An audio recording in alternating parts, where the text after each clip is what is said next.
சென்னை பழைய வண்ணாரப்பேட்டையில் துணிக்கடை உரிமையாளரை தாக்கி கடையை அபகரிக்க முயற்சி செய்ததாக திமுக நிர்வாகி மீது புகார் எழுந்துள்ளது.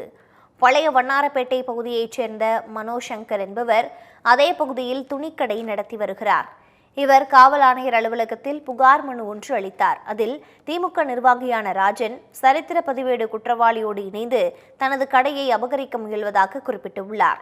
இதனையடுத்து செய்தியாளர்களை சந்தித்த அவர், தான் சொல்வதை கேட்காவிட்டால் கொலை செய்து விடுவேன் என திமுக நிர்வாகி மிரட்டுவதாக குற்றம் சாட்டினார்.